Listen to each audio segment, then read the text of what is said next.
Bueno, antes de lanzar 2 o 3 propuestas, me gustaría hacer 2 o 3 comentarios también respecto a lo que dijo Martín.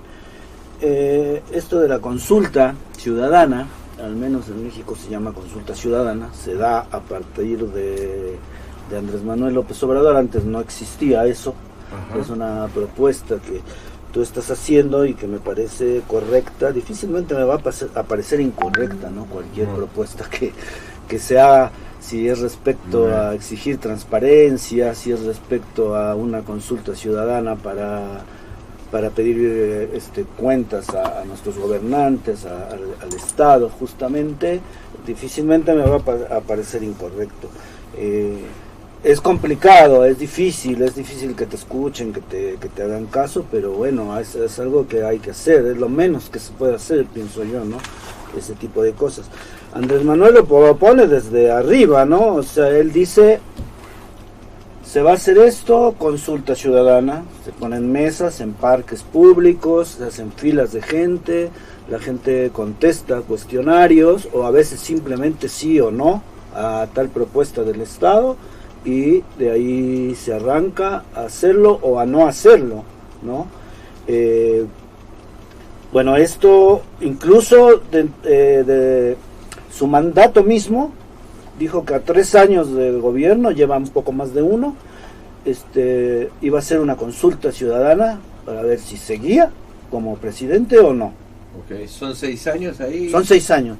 En México tenemos el sistema métrico sexenal. Muy bien. Es lo que aplica ahí. Muy bien.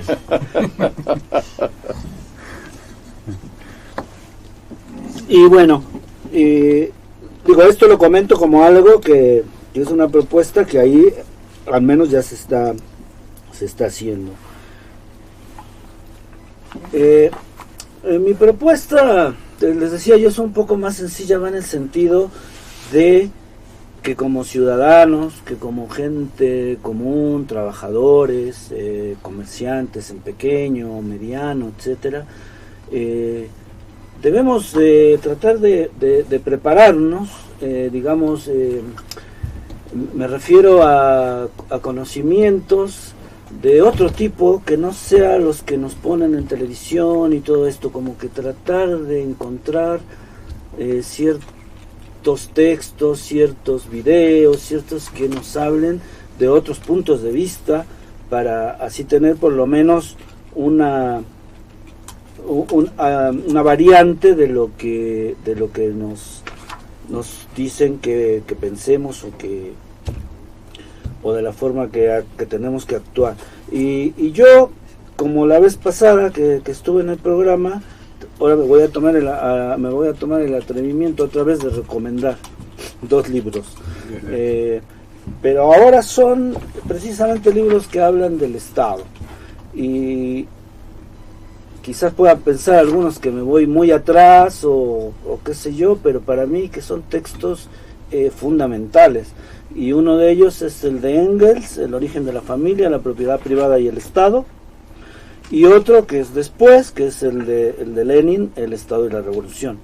Y esos 2 textos hablan del Estado y yo creo que pueden ser básicos. Bueno, el Che decía que el Estado y la Revolución debía ser libro de bolsillo de los revolucionarios, específicamente de ese libro. Son libros que en la actualidad se estudian y se analizan en procesos revolucionarios como el de Venezuela, revolución bolivariana le llaman ellos, ¿no?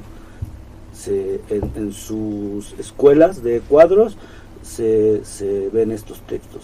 Y bueno, y es por algo. Yo creo que son vigentes, aunque se hayan escrito, uno de ellos en 1917, que fue el Estado de la Revolución, y el otro en el siglo anterior, ¿no?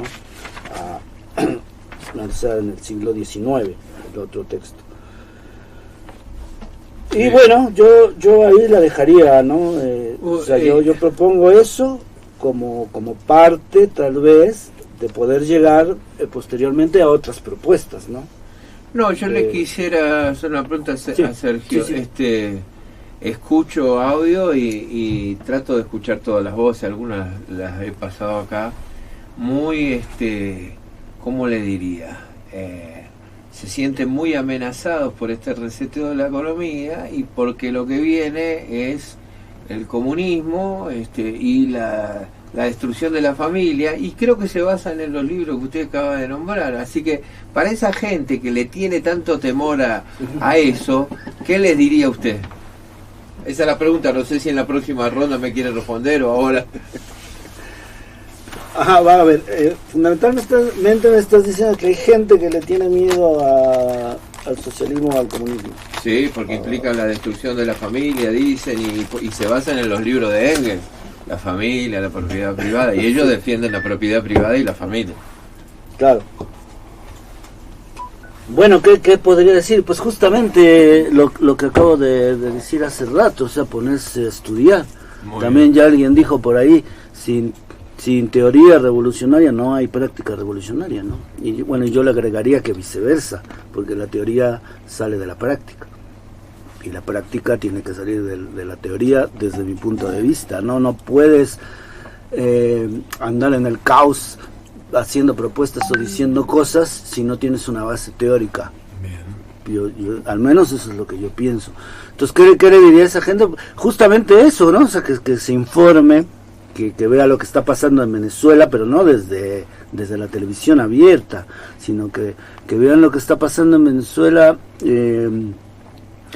o sea, realmente, o sea, no esto, porque a ver, yo viajé toda Latinoamérica desde México. Cuando pasé, eso apenas estoy hablando de hace 2 años, me tocó justo en el paso fronterizo de Colombia a Ecuador, que había como 500 venezolanos que habían salido. O sea, me tocó ese momento donde en desbandada salió mucho venezolano, ¿no? De Venezuela. Y bueno, ¿y qué decían los medios respecto a eso? ¿No? Pues que no estaban de acuerdo con su gobierno, que su gobierno era un gobierno comunista y que la gente por eso estaba saliendo y no sé qué, que se estaba dando una guerra civil, etcétera. Bueno, ¿qué producto de qué es esto realmente, o al menos mi análisis y mi forma de verlo? Pues el bloqueo económico que le hicieron los gringos. El bloqueo económico se hizo para ese fin y lo lograron, o sea, para crear disturbios dentro de Venezuela, ¿no? Y poder presentar ante la opinión pública mundial, miren lo que pasa en Venezuela. La gente no está de acuerdo con Maduro, ni estaba de acuerdo con Chávez antes, ¿no? Y por eso se salen, ¿no? Esta gente que mencioné, que yo encontré en la frontera, que eran más o menos como 500 venezolanos, eran de la clase media venezolana. No eran el pueblo, no eran el proletariado. Era gente que llevaba ropa de marca, tenis Nike, playeritas Adidas, gorritas Nike también. O sea, era gente con posibilidades económicas la que estaba saliendo. O sea, si tú vas a Venezuela o ves otro tipo de información, te vas a dar cuenta de lo que mencionaba antes, que se están organizando, que están haciendo comunas, que la gente pobre se le está tomando en cuenta, que tienen más participación en la economía y en las decisiones del Estado. O sea, todo eso está sucediendo en realidad, pero eso no te lo presentan en la televisión. O sea, no te van a presentar las manifestaciones que también había en ese momento, que estaban saliendo a favor del chavismo y a favor de Maduro. O sea, eso no lo vi yo, bueno, porque no veo tele, ¿no? Pero nadie me comentó que eso saliera en la televisión, por ejemplo, ¿no? Entonces yo les diría eso, ¿no? O sea, que no es cierto. Cuando triunfa la Revolución Cubana, ¿qué dicen? Incluso dicen, bueno, yo estaba muy chico en el triunfo de la Revolución Cubana, no había yo nacido, nací 4 años después, yo soy del 63, pero decían que los comunistas se comían a los niños, y la gente lo creía. O sea, como para aterrorizar, espantar y crear esa... Eso que estás diciendo se dijo en todo el mundo, no por la Revolución Cubana, sino que desde que fue la Revolución Bolchevique. Lo que acabo de decir, que estaba muy chiquito. Sí. Pero se dijo en todos lados, claro. Y en Chile, de hecho, dentro de la gente de izquierda, ellos se dicen, no, pues tú soy comunista, pero come guagua, o sea, come bebé, porque es muy izquierdista, digamos. Y yo creo que respecto a Venezuela, yo tengo amigos que se fueron de Venezuela y llegaron a Chile a vivir, un muy amigo mío médico, y él me transmitía toda la información de allá. Hay cosas buenas y hay cosas malas. Esa es la realidad más concreta que tenemos, porque la mayoría es cierto, y me lo confirmaba mi amigo, la mayoría de los sucesos que empiezan a escalonarse negativamente se deben a la influencia del embargo norteamericano. Todo, por ejemplo, el tema de la escasez de medicamentos, la complejidad de la comida, eso lamentablemente era tan previsible, porque ya había sucedido con Chile. Cuando salió Salvador Allende, hubo un esquema de oposición al gobierno tremendo, organizado, planificado desde Estados Unidos, y que fue exactamente lo mismo que se hizo en Venezuela, exactamente igual. Solo que no había pasado exactamente así antes, no hubo un conocimiento de cómo defenderse de parte del gobierno de la Unidad Popular con Allende. Hoy día es mucho más complejo, más difícil, pero Chávez logró articular y generar un ejército partidario de la revolución en Venezuela. Es muy complejo, porque para hablar de Venezuela normalmente se toma una posición. Y cuando se toma una posición y no se observa en forma, digamos, equilibrada, tratando de observar lo bueno y lo malo, y desde la posición en la que tú estabas encontrado todo bueno o todo malo. En Chile hay mucho emigrante venezolano, como argentino, hay muchísimos argentinos. Ves que viajo a Chile no sé, pero hay un porcentaje importante de la gente que te atiende en los locales comerciales, en otros, en ferreterías industriales, qué sé yo, encuentran muchos argentinos, o muchos argentinos a cargo, no sé, de la empresa que está a cargo de las carreteras o de la autopista de Santiago, haciendo declaraciones, qué sé yo. Ahí está lleno de argentinos Chile. Y los movimientos de personas se deben a que han sido de una u otra manera influenciados para desear, querer algo que en su país no lo están teniendo. Y eso pasa por la influencia, en este caso, de Estados Unidos y del concepto de sociedad europeo. Y es lo que se pretende imponer, del cual ya sabemos que no tiene un sustento para prolongarlo en el tiempo. No se puede. Va a llegar un momento a crisis, sí o sí.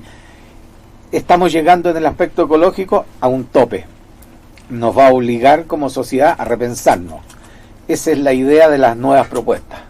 A eso es lo que tenemos que apuntar nosotros desde este rinconcito y dar un empujón en algún sentido.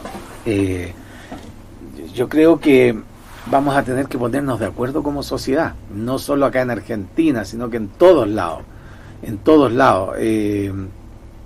Fíjate que en Chile comenzaron en noviembre, fines de octubre, noviembre, comenzaron las protestas que hasta hoy día, aunque no aparezca en las noticias, siguen sucediendo. En las noches en Chile hay balazos en las grandes ciudades, hay robos a los almacenes, a los supermercados, ataques a las comisarías policiales. Hay un desorden importante y creo que cuando termine este encierro va a ser peor en Chile. ¿Y a qué se debe eso? A un proceso de injusticia en la repartición de la riqueza que ha ido a través del tiempo sosteniéndose y acrecentándose. Entonces, obviamente van a haber sucesos re negativos, re peligrosos, muy violentos, que ya los vimos. Creo que van a ser un poco peor. Ojalá podamos como sociedad ir cediendo, y vamos a tener que todos ceder algo en beneficio de los demás. Tengo la impresión de que llegó un instante en donde tenemos que cambiar hasta el vocabulario, porque a ti te dicen comunismo y se te paran los pelos, porque hay toda una historia detrás de eso, buena, mala, verdadera, mentirosa, como sea, que ya se hace complejo el comunicarse a partir de ese instante.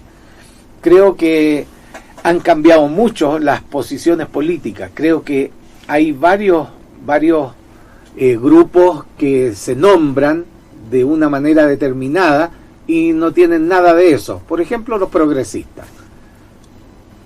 Los progresistas son unos administradores de lo mismo, exactamente de lo mismo que hay, más o menos algo, algo sin importancia. No hemos visto en los últimos años ningún cambio de importancia en la humanidad, ninguno.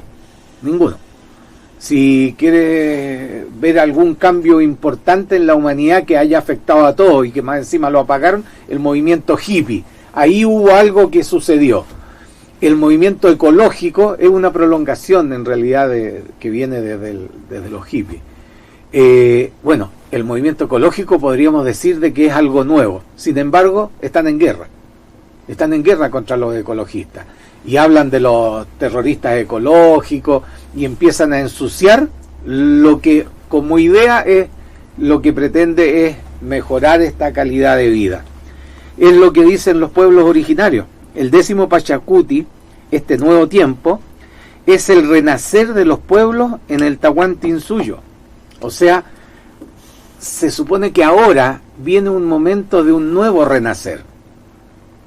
Ese renacer yo creo que tenemos que observarlo, buscar la manera, ¿no es cierto?, de que un Estado más transparente empiece a mirar lo que nosotros pedimos que se mire, pues. ¿Ah? Si somos nosotros los que le pagamos los sueldos a todos los que están instalados, desde el presidente hacia abajo, tiene que haber algún mecanismo para que se nos escuche, no solamente cada 5, 4, 6 años. No, tiene que haber un mecanismo de urgencia. Y en estos momentos estamos en una urgencia, todos. Y no solamente debería tener derecho a hablar el gobierno o el Estado, que están imponiendo algo sin que haya una discusión de los otros contestatarios a este sistema.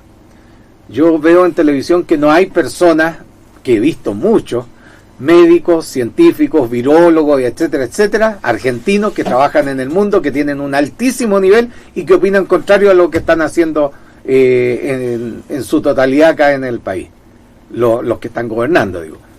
Y tienen una opinión distinta y no están en contra políticamente, sino técnicamente.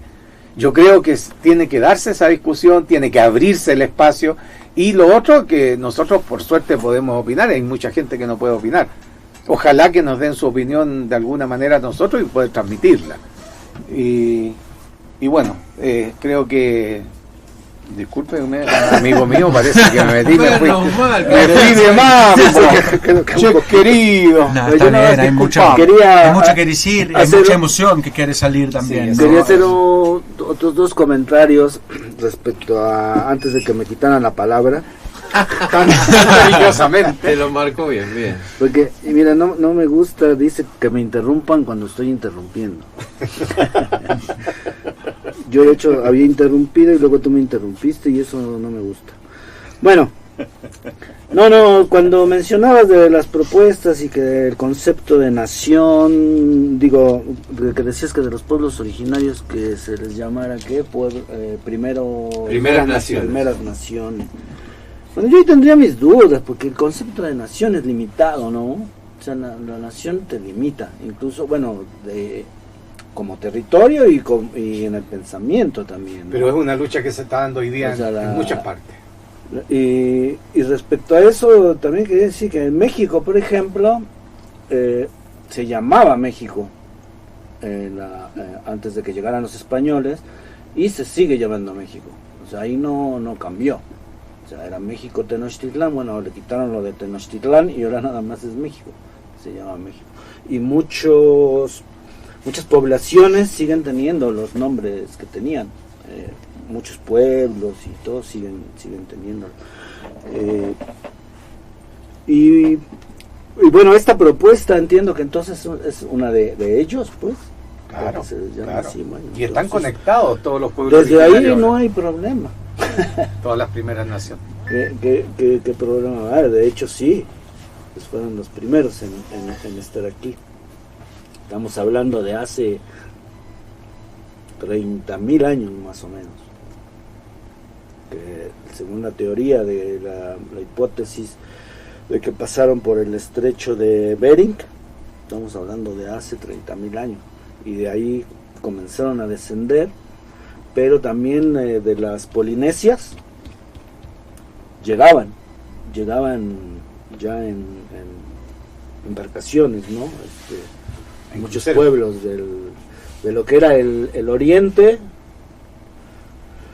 Bueno, según Dussel, en su visión esta no eurocéntrica, América era el extremo oriente del extremo oriente.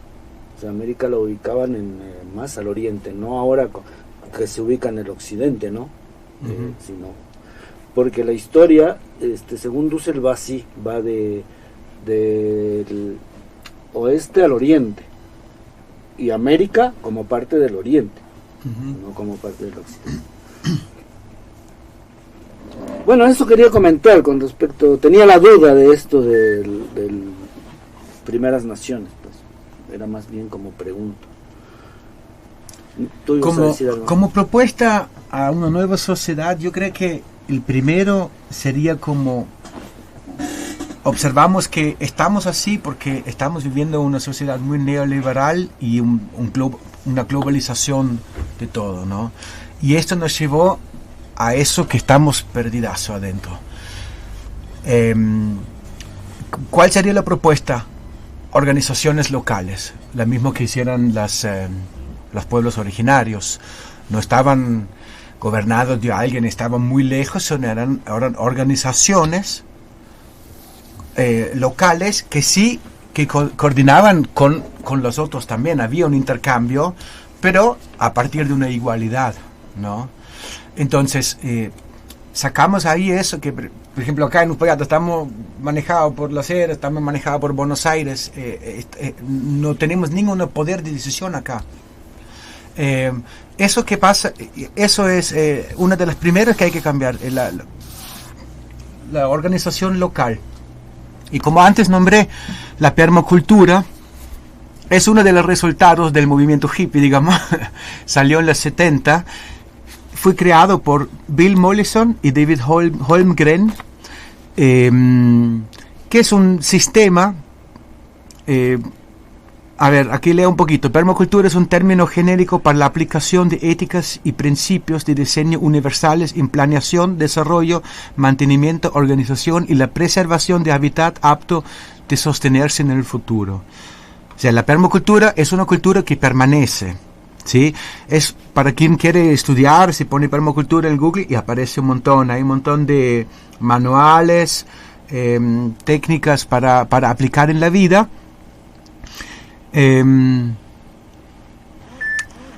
Desde sus inicios, a finales de los años 70, la permacultura se ha definido como una respuesta positiva a la crisis ambiental y social que estamos viviendo. Es una manera de vivir diferente la permacultura. Yo cuando entendí la permacultura era como me entró la permacultura a través de que se plantan plantas juntos que favorece una a la otra, se elimina la competencia, se trata de las cosas trabajan juntos, y ahí como empecé a estudiar eso y verdad como es como se te presenta como un camino. Yo creo que podría ser una salida de eso en lo micro, digamos. Siempre vuelvo un poco a eso. Okay. Y creo que el micro. Si yo cambio, si yo tengo una huerta, si yo puedo ser sustentable, autosustentable, entonces me puedo juntar con otra persona que es autosustentable y entre los dos tenemos bastante excedente de nuestra producción, ya podemos darle comida a alguien. Ahí sale el socialismo, ¿no? Creo. Es como volver a lo simple, totalmente de acuerdo siempre con las primeras naciones, digamos, ¿o no? Vida más simple, no tanto consumo quizá, no necesitamos tantas cosas, qué sé yo. Creo que tenemos que empezar de la micro, y el macro en algún momento tiene que cambiar, es así. Si no, a ver, si yo tengo conciencia, no voy a votar, si nadie va a votar, ¿qué pasa? Nada, no hay presidente, no hay nada. Y es así de simple. La cosa, yo creo que, y si yo decido de no depender del Estado o no depender de un montón de cosas, y me lo hago yo solo, hago ese esfuerzo, hago el sacrificio, porque eso también es uno de los puntos. Tenemos que salir de la zona de confort un poquito y crearnos una nueva zona de confort, pero sustentable. Creo que la sustentabilidad es tiene que ser algo muy importante, como ahora justo unos días que leí un artículo sobre Ámsterdam que está probando un nuevo sistema económico que está basado justo en la circularidad. Es un círculo donde todo está contemplado ahí dentro, pero como armónicamente, y si algo sale de ahí ya no es apto para ese sistema. Es como tiene que estar dentro de un equilibrio siempre se contempla el equilibrio. Yo creo que es muy importante. Si vemos hoy cómo está funcionando nuestro sistema, no hay ningún equilibrio, no hay conciencia de que hablamos de recursos humanos, recursos naturales, no hay conciencia de que son seres, de que son bienes comunes, ¿no? Entonces, como no hay equilibrio, no hay búsqueda de equilibrio, y sin equilibrio no podemos vivir acá. Así que para mí la permacultura es un camino, y bueno. Yo puedo comentar algo respecto Sí. a lo que estaba diciendo Martino. Va sobre esto de lo micro. Mira, yo creo y siempre he sido de la idea de que nada de lo que se haga a nivel micro está mal. O sea, yo creo que si es en beneficio de la naturaleza, si es en beneficio de la ecología, si es en beneficio del hombre mismo, no puede estar mal, ¿no? Pero también pienso que también debemos estar conscientes de que no es la solución a un problema global, a un problema de un país o del mundo. Porque, mira, si tú vas por la calle, ves una basura tirada, la levantas, la echas al tacho de basura, bueno, eso no puede estar mal. Y si incluso te juntas con vecinos y van a limpiar, no sé, el cauce de un río porque hay mucha basura, bueno, no puede estar mal que hagas eso, ¿no? Y de ahí, si quieres, te juntas con más y dedicas tu vida a eso, andar recogiendo basura y tirarla al tacho. No va a estar mal, pero no es una solución. No es una solución mientras el problema, mientras vengan otros atrás, pues tira basura, ¿no? Que es lo que pasa. Bueno, doy este pequeño ejemplo, pero lo podemos aplicar a todos los problemas sociales que pasan en el capitalismo, ¿no? O sea, yo me imagino el capitalismo así como un gran globo de estos que le echan gas, y cada problema es un pinchacito que tiene. Y las soluciones son parchecitos que se le van poniendo, y ya me lo imagino como un globo todo parchado, ¿no? O sea, el problema, el que tú quieras, de la prostitución, de la drogadicción, del machismo, de la basura, de todos los problemas sociales que tú quieras, son un pinchacito de ese globo, y parches, cuando mucho parches, porque hay agujeros que todavía no se parchan y ya ando buscando, cuando lo que hay que cambiar es todo el globo. Si son de colores, a lo mejor se ve bonito. O sea, no, y no lo dudes que le pongan de colores, pero hay que, digamos que necesitamos un globo nuevo, ¿no? O sea, por eso esto de lo micro no está mal, o sea, está bien, pero siempre hay que irle tirando a lo macro, a cuál es la solución para lo macro, y no para un problema, sino para todo. Yo creo que si empezamos a caminar otro camino cada uno, nos surgen otros pensamientos, nos surgen otras necesidades. Y eso, somos la sociedad, eso se amplía, ¿me entendés? Es como, yo creo que estamos en el momento de accionar, ya no de pensar. No podemos, yo pienso que en el macro, ¿qué podía cambiar? Nada. Claro, está bien. No llego allí, no me dejan, no llego. Okay. No tenemos la capacidad, porque creo que nadie tiene la capacidad de verdaderamente abrazar todo el sistema de su cabeza. ¿Cómo funciona? Yo a veces veo esta imagen de las... ¿Cómo se dice? El Bill Gates, así, ahora está queriéndose meter en la agricultura argentina con super chanchos, super... No. Déjame ese tema porque tengo la nota acá. Bien, sí, está bien, pero déjame terminar la idea. Es como nuestro propio hacer, nuestro propio camino nos crea un pensamiento hacia la vida, ¿cierto? Una percepción hacia la vida. Nos crea un campo y este campo podemos compartir, transmitir con otros. Si la sociedad empieza con eso y nosotros podemos ser ejemplos, porque no se cambia el mundo con ideas o con palabras, yo creo que se cambia con hechos. Eso es. Y ¿me entendés? Y entonces, como este príncipe en Nepal, que se le ocurrió el Ministerio de Felicidad, me parece muy genial. Y sale de un pensamiento evolucionado eso. ¿Cómo podemos tener un pensamiento evolucionado hoy en día? Teniendo 3 Mercedes-Benz y viajando todo el mundo todo el tiempo porque la plata... Yo creo que esto no nos hace pensar más. Yo creo que el Bill Gates no puede pensar ya. No tiene un pensamiento parecido al nuestro. Tiene un ego ya donde vive en una burbuja muy diferente. Está fuera de la normalidad. Claro, y que pasa que muchos de esos que nos regularon como él, presidente de la OMS, a ver, ¿cómo puede ser? ¿Me entendés? Pero eso es como tenemos que cultivar este caminar sin zapatos en la tierra, conectado, y desde ahí nos puede surgir algo nuevo. No soy un político, no soy una persona especializada en eso, pero de repente se le agarras a una de las políticas que están metidos y que tienen todo ese pensamiento político y puede vivir un cambio en su percibir la vida, quizá le salen nuevas ideas. Para el sistema tú eres un hombre peligroso. Exactamente. Sin embargo, nosotros te amamos. No, particularmente me parece muy interesante la articulación de lo micro y lo macro, ¿no? O sea, porque estamos hablando de sistema, la comprensión de los sistemas me parece un esfuerzo muy grande, me parece válido, y claro, la impotencia que vos decís, claro, ¿qué puedo hacer con ese sistema desde mi humilde condición micro? Bueno, ahí estamos. De hecho, cuando muchos micros se juntan, se le llama la masa crítica, ¿no? Entonces, quizás vamos tomando conciencia del sistema global, diseñando alternativas, pensando nuevas cosas en el hacer mismo, porque es verdad lo que dice él. Te pones a hacer y la cabeza te trabaja y ves alternativas. O sea, hay un orden en las cosas que lo vamos descubriendo cuando nos ponemos a fabricar, y otra cosa cuando nos podemos delirar mucho abstractamente y podemos perder pista. Así que es interesante eso. Lo frené porque yo le tengo que agradecer a Jorge Rulli.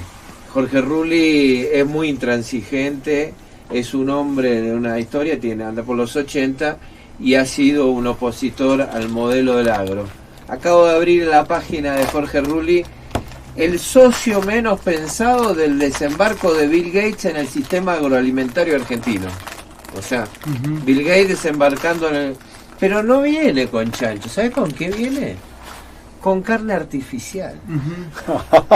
Esto es, claro, esta gente, otra que no piensa, tienen alternativas tecnológicas. Yo tuve, la verdad que me sacudió el otro día en Londres, una nota de un periodista muy conocido, de Guardian o de alguno de esos medios. Se va a una fábrica donde trabajan con bacterias y crean panqueque es la tortilla, que todo de bacterias.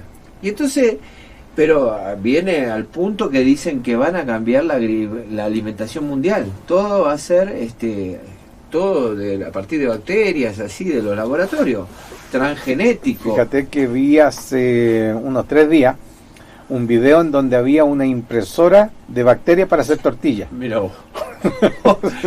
La cuestión es que llegan al punto, pero esto en los diarios de Londres, que es la solución ecológica, porque ahora no va a hacer falta la agricultura y van a quedar un montón de campos libres para que la naturaleza se regenere. Creo, y acá en esta nota que es larguísima y ahora no la podemos profundizar y la acabo de abrir, mañana la verdad que me apasiona y ya cerramos. Estando hablando de propuestas, bueno, aparece la de Bill Gates, así que yo me voy a callar, no voy a hacer ninguna propuesta por el momento, porque esto me impresiona. Y está este hombre Delgado, el que intervino Vicentín, está ahí con el presidente y diciendo que en el 2017 se reunió con esta gente de la agricultura del laboratorio, de la carne artificial, y como que le ponen la ficha ese, hay todo un seminario que están organizando y que está metido el gobierno, así que estudiemos, porque ellos no vienen muy rápido, tienen los fondos y no sé cómo los vamos a enfrentar. Y en ese sentido, quizás, porque yo me encontré muchas veces con el tema ahí, Merlina, y le tengo que agradecer, me está mandando todo un seminario que hay de permacultura, así que mañana lo vamos a leer para el que quiera meterse, es gratuito, hay gente de Argentina, pero es desde Colombia. El tema de la permacultura es hermoso, porque tiene corazón, pero claro, nos vemos desde los medios diciendo vamos a la permacultura y como diciendo y hablándole a gente que está caminando como diciendo, ¿y qué quiere? Que haga casa de barro. Oh, yo quiero un auto, yo quiero una radio, yo quiero, no, o sea, cambiar el celular. Claro, quiero mi último celular, quiero 5G, o decir, sí, me entran que nuestro discurso no. Está quedando frente al 90% de la población que se va a las ciudades en Argentina. Entonces, está bien, yo articulo, para mí las dos cosas son válidas, porque si no tenemos conciencia de cómo va esto macro, nuestro esfuerzo micro también va a quedar perdido en la nada. Así que, bueno, esa es mi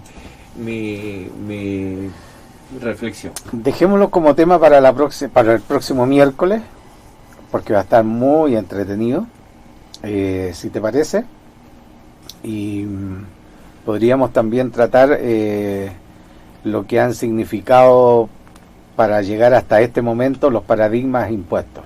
¿Te parece? ¿Cómo no?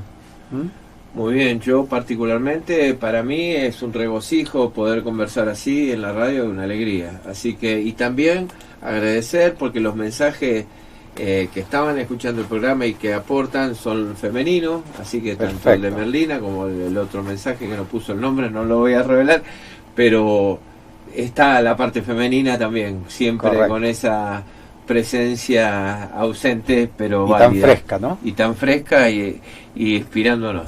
Así que yo les agradezco particularmente y siempre agradezco a la radio. Así que cierren ustedes con lo que quieran. Claro, yo creo que el próximo miércoles vamos a tener un lindo programa. Ha sido, como dice Gustavo, lo comparto, muy gratificante poder conversar de estas cosas y escuchar opiniones distintas.